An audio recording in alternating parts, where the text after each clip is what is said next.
Unit 6 is all about economic growth. Economic growth is different from recovery from a recession or even an inflationary gap. So we're going to see how it looks different on some of our economic models, specifically production possibilities curve and long-run aggregate supply. We'll also see how different regions of the world have encouraged different growth rates over time, and some of the pros and cons of having a high rate of economic growth. Long-run economic growth has to be sustained. Sustained means that the productive capacity, the ability to produce goods, has permanently increased. We don't want to look at fluctuations. Just because we got out of a recession and we're making more than we were during the recessionary period does not mean that our productive capacity has increased. It's all about, have we changed something that allows us to produce more continuously into the future, because that's the sustained type of increase that we need to reach economic growth. Another way to look at this is that there is a difference between producing more versus an increase in your ability to produce more. I know that sounds like they're kind of the same thing, but one example here is that attendance at football games may increase, but the amount of bodies the stadium can contain hasn't actually changed. You would need to do some sort of expansion to the stadium to have a permanent increase in the number of people who can attend for it to count as long-run growth. In terms of a more economic example, I might run a factory that can produce 100 t-shirts every day. But if the demand for my product isn't very high, maybe I usually make 70 t-shirts every day. So if I increase from making 70 to 85, yes, I have increased my production currently, but I still haven't hit my production possibilities. Remember the PPC, because if I can produce 100, nothing has actually increased my ability to make the good. I would need to maybe hire more workers, or add on to the amount of tools and machinery I have, or open up a second location if I wanted to increase my ability to produce that good. That's long-run growth. Anything else is a short-run fluctuation. Maybe we're getting out of a recession, maybe we're in an inflationary gap, but your ability to produce must increase in order for it to count as long-run growth. So when you see that production is up, that could just be inflationary gap. We have to figure out, is it higher than our potential?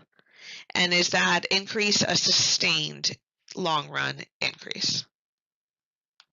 The production possibilities curve shows us the maximum amount that we can currently produce with the amount of resources that we have now. So this blue line is showing us the maximum potential if nothing changes. If we're in a short-run recovery, we're starting inside the PPC, because at a point inside, we're not meeting our potential. We're in a recession, we have high unemployment. So you could show that from any point inside the curve to a point on the curve, with an arrow showing the change. Now, long-run economic growth means our ability to produce goods has changed. So we're going to assume that our ability to produce both goods has changed. So I'm going to show an increase in both with an arrow showing the outward shift. So the only way that PPC will shift, is if something has happened to make us have a long-run increase in our ability to produce both of those two goods. Go ahead and pause if you need more time to draw these on your models. On the ADAS model, long-run economic growth is the only thing that will shift the long-run aggregate supply curve. And if it's going to increase, it will go to the right. So we would label that LRAS2. Now, if our long run shifts, what other point will also shift? We know that's the only thing that will move YP. So we're going to have a YP2. Now, in terms of where your equilibrium would go, we can't put it at the top where LRAS meets SRAS, because supply intersecting with supply is not equilibrium. Now, if you recall, the SRAS shifters, we have commodity prices, nominal wages, and productivity. If the productivity increase is a long-run productivity increase, let's say you invent a new technology that will make the workers better off not only now in the short run, but also years into the future, you can have a productivity increase that shifts SRAS and LRAS. So SRAS can move by itself, but long run doesn't. So anytime we have LRAS increasing, SRAS is increasing too. It is safe to assume that not only are the workers more productive in the long run, but that increase in productivity is going to start now. So we'll see it within the next year, and that would be reflected in SRAS. And that tells us where E2 goes, and therefore where YE2 and PE2 are. You can see that when our potential changes, when YP2 increases, that's going to show a long-run increase in our real GDP. It means that our ability to produce overall in the economy is higher than it was. So go ahead and take a moment and pause and make sure that you're labeling everything properly in your notes. When we start measuring growth between nations, we want to figure out what is a valid tool that will show us not just how much the economy grew, but we can trace it over time. So how much did we grow from last year and the year before? And we also want to make sure that we can compare our growth rates to other countries. So we're going to have to adjust for the population impact because small countries and large countries are going to have different growth rates if we're only looking at how much they produced total. The tool we'll use to measure economic growth between nations is real GDP per capita. So we will calculate real GDP using the same real GDP equation we've used in the past, where it's the quantity of goods produced times a base year price. But we're going to divide this real GDP per capita, and per capita is Latin for per head. So this means dividing it by the overall population size. We don't divide it by number of workers, mostly because there's a whole other level of if some nations allow women to work or men to work or things like that, what ages, who's allowed to have a job, can children work? So that would be a much more complicated measure. If we look at real GDP per capita, that just shows us of the people in the nation, how much could they produce, and then how much are they actually producing.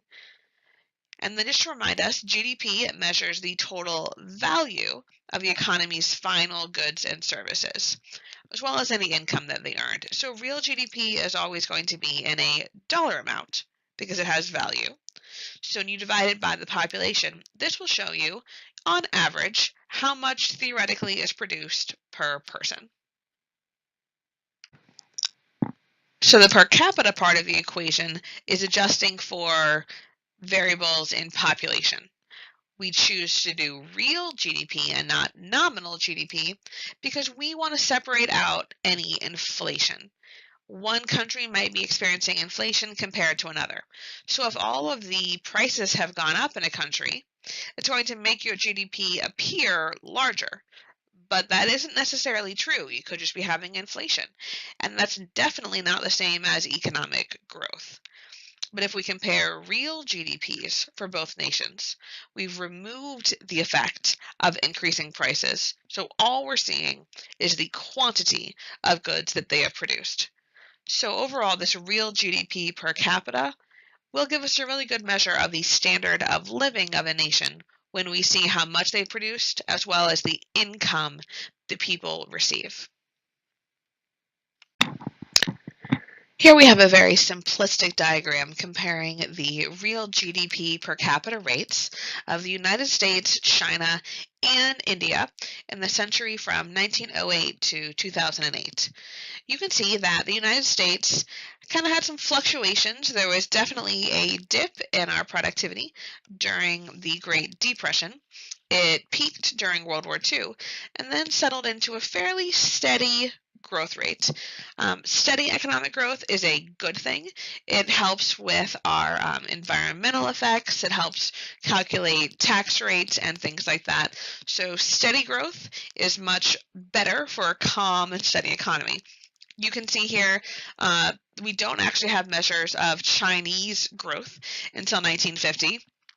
Part of it was before the communist revolution and that sort of thing. But be that as it may, you can see that when we do start having data for Chinese real GDP, it has a higher growth rate. You can see the slope is going up more than our slope. So have they reached our real GDP per capita? No. But you can see by looking at the slope of the line that their growth rate is higher, and they're certainly on their way. India has also started to see an increase in their growth rate, but the India real GDP per capita in 2008 is still lower than the real GDP per capita of the US in 1908. This is a huge factor for standard of living. This can become evidenced in things like healthcare, drinking water. A lot of those things that we consider to be part of a developed nation come along with economic growth. The reason why growth rates can make huge differences between the standards of living of countries is that growth rates are compounded. So just because one nation has a 2% growth rate, that doesn't mean that they're going to stay 2% higher than another country forever. Because that 2% growth, if it's also 2% the next year, that's 2% on top of a larger real GDP.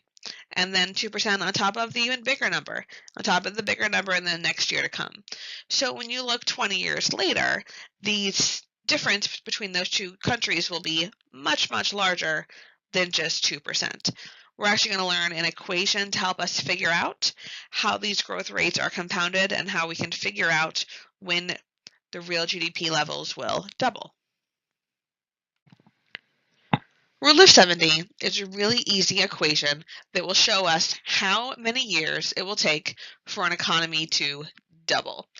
It's called Rule of 70 because we use the number 70 and we divide it by the growth rate.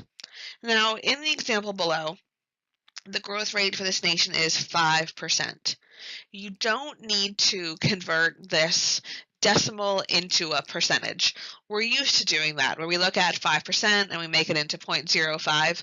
Not for this equation. You actually just use 5.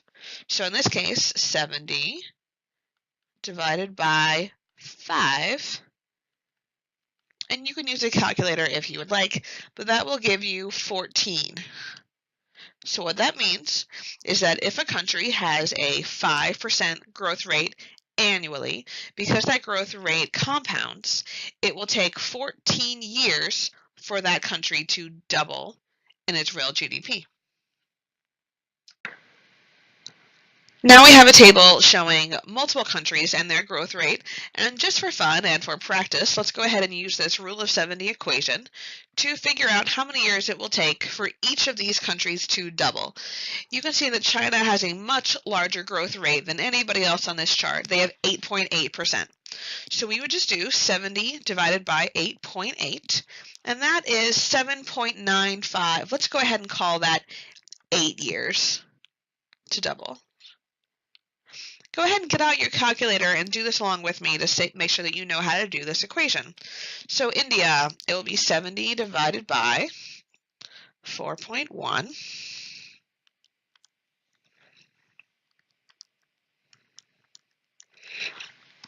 $17 Ireland, 70 divided by 3.9.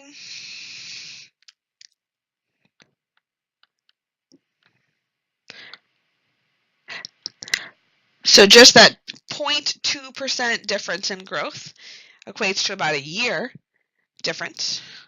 For the US, we have a growth rate of 1.9%. So it will take us, it's 36.8, so let's call that 37 years to double. Now that matters quite a bit. You can keep going if you would like. But my point is, if China has an 8.8% growth rate, and ours is closer to 2%, if they're doubling every 8 years, you can imagine that their real GDP per capita will be much higher than ours in the future if it takes us 37 years to double.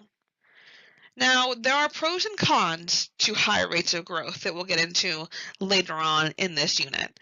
Growth is good, but that doesn't mean that more growth is better.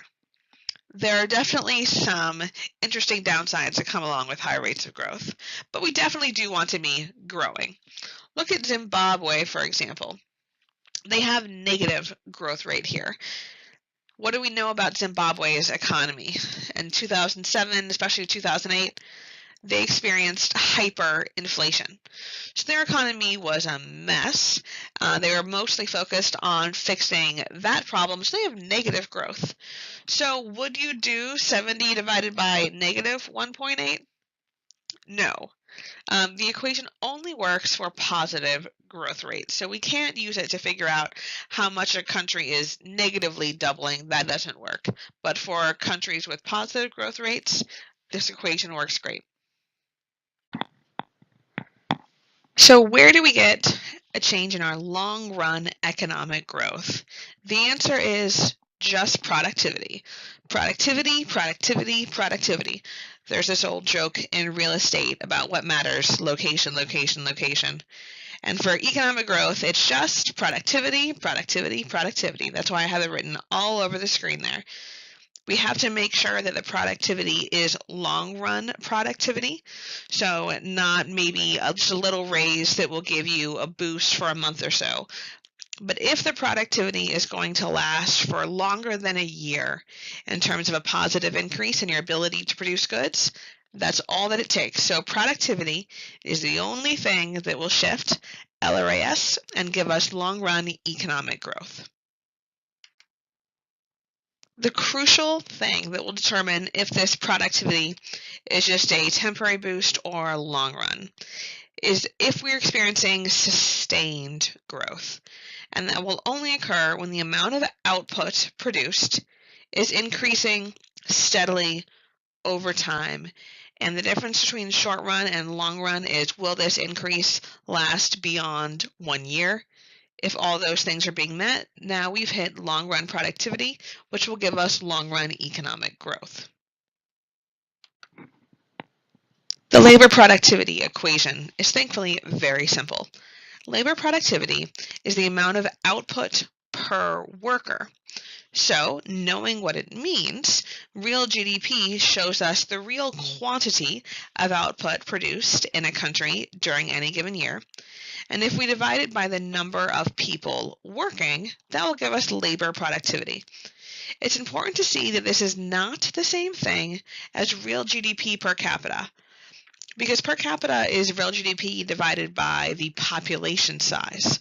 Labor productivity is real GDP divided by the number of people working, not even the labor force, because the labor force includes unemployed. So we want to know the actual workers in our economy, how much is being produced per worker.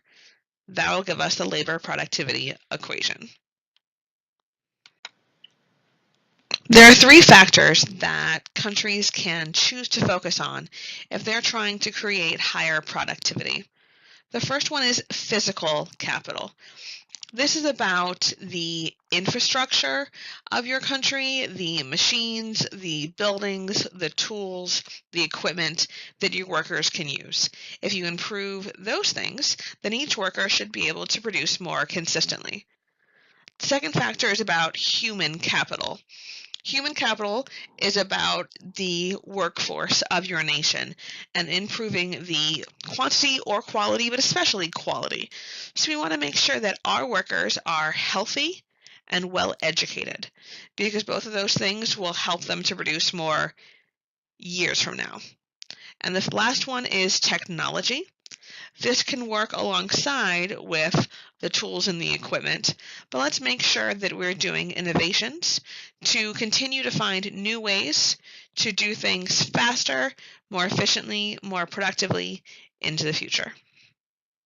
So the first factor for increasing productivity is about physical capital. So if your workers have more tools and better tools, they'll be more productive. So you can see in that image some of these innovations, and they might not necessarily be technologically advanced. So a shovel might not seem to be cutting edge technology, but tools like shovels and pencils and hammers can make you do more and more productive work than you could without them. But other things like the tractor in the factory there were created through technology, but they're not new technologies anymore. Now we just consider them to be existing tools, which puts them into the physical capital category. The fact that your job right now is to be a student, and things like electricity, heat and air conditioning, the textbooks that you receive, the desks that you sit at, the pencils that you have, all of those things are these tools that can help you do a better job. Even this video that I'm making for you, even though I made it with technology, it is a tool that you're using in order to be more productive if you need that extra help. The second factor to increase our productivity is all about human capital. So the workers themselves, we want to make sure that the quality of the workers in our country is as high as possible. And one way to increase the quality of the workforce is to make sure that your workers have more education and training. We don't have as many unskilled jobs as we used to. So as the jobs become more complicated, the skills that our workers need are more complex. So we want to make sure that as a nation, we're focusing on things that make our workers able to do the jobs that we need them to do. If you're running a company, you want to make sure that your employees can think for themselves, can troubleshoot, know how to fix something if it breaks down without work stopping completely because of a little problem that they could solve on their own. So the more educated and the better trained your employees are, the more they can do independently, which also lowers production costs because you're not constantly having delays as all 100 employees line up waiting to ask the manager a question. That would certainly be very unproductive. Going to college is becoming more and more commonplace and expected in a lot of careers. So today, nearly 30% of American workers have a college degree.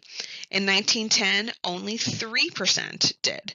So we are having an increase in the education level of our employees. But you can see this also coincides with the type of jobs that we have in our economy. So education and training are huge factors in long-run productivity. The other major category that impacts human capital is the health of your workforce. So if you see any questions about vaccines, clean drinking water, even things like the food pyramid and food that we feed children in schools, all of these things are intended to make our labor force as healthy as possible. Because if you have lots of debilitating diseases like polio and Ebola impacting your workforce, that's going to grind productivity to a halt. We also want to cut down on obesity, on diabetes, on anything that might not be lethal but could lead to more sick days and less productivity in our workers overall. So we want our workers to be healthy and well educated. Now finally, increasing the quantity of the human capital could also lead to long-run growth. So a baby boom could certainly be something that could lead to long-run growth in the future. There will be a delay. You wouldn't see an increase in SRAS tomorrow if we had a baby boom start right away because they're not in the labor force quite yet. But there are some countries that are trying to increase the birth rates of their nations because they think that this is going to be important to the economy in the future. So they can do things like giving tax breaks to parents in order to increase the quantity of the labor force, not just quality. Both of them would factor in with human capital.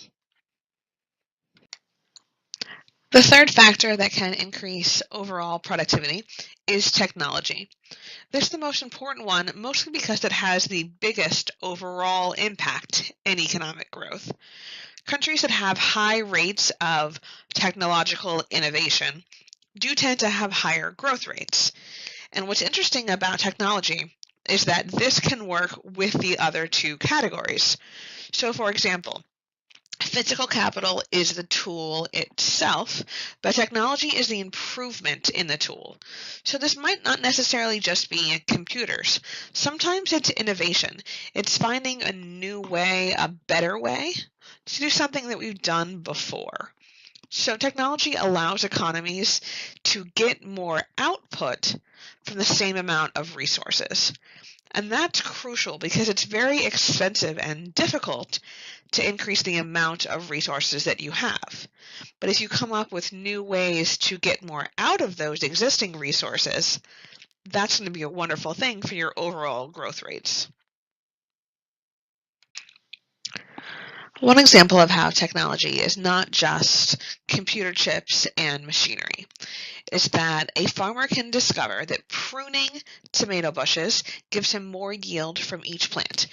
In this picture, you can see that there's going to be lots and lots of branches on each tomato plant. And if the tomato plant is trying to send its energy and the amount, the nutrients it gets from the soil into every single branch and leaf, that kind of can drain the tomato plant. But if the farmer prunes off certain branches, the plant can focus on just the branches that are actually producing fruit. So in this case, the farmer has the same amount of land, the same amount of tomato plants, and the same amount of workers. But if each individual plant is now able to produce more than it could before, this is a new innovation, and that's why it falls under technology and can lead to an increase in the overall productivity with the same amount of resources you have beforehand.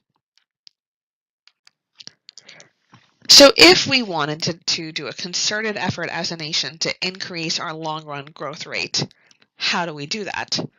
The first step is to save. We can't spend all of our money on consumption goods. Remember, if your country has a PPC, and on one side they're doing consumption goods, and on one side they're doing capital goods. If you spend all your money on t-shirts and potato chips and entertainment, then you're focusing mostly on consumption goods. You're not going to grow from that place. You're not going to be able to produce more goods. If you decide to save some of that money and reallocate them towards capital goods, those goods create other goods. Capital goods lead to more growth. So we have to not spend all of our money on consumption goods. That's step one. We also know that savings equals investment spending. We have the savings investment identity equation here. So the more that we save and allocate towards capital goods, that leads to more investment.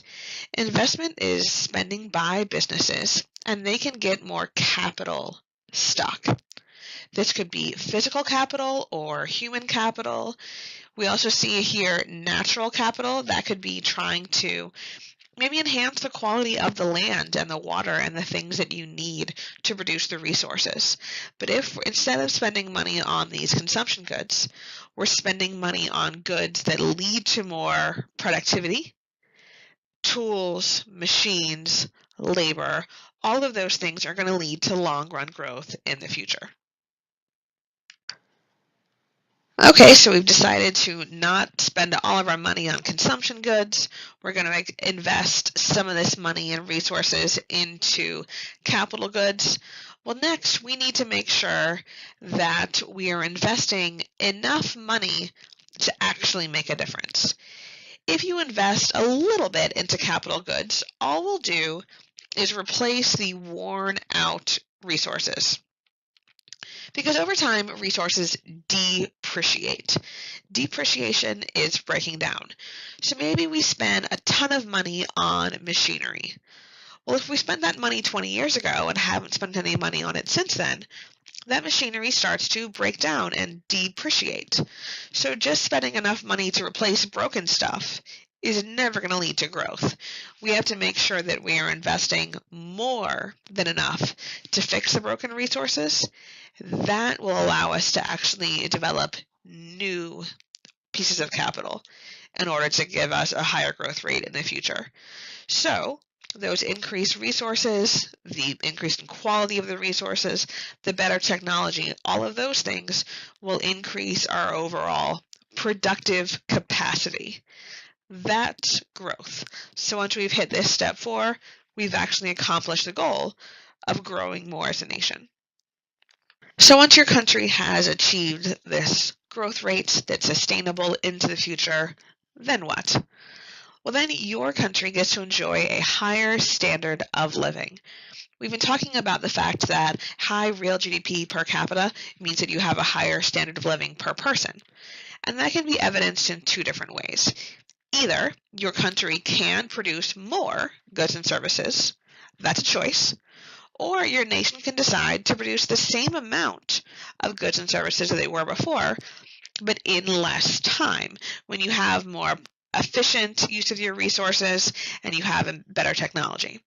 And that can allow the people in your country to have some leisure time. Leisure activities are things like go on vacation, spend time with your family, do recreational activities. So that also is a good measure of a high standard of living. Are your people working around the clock, or do they get to work and then take some breaks, have vacation time and all of that stuff because the country is producing more than it was before?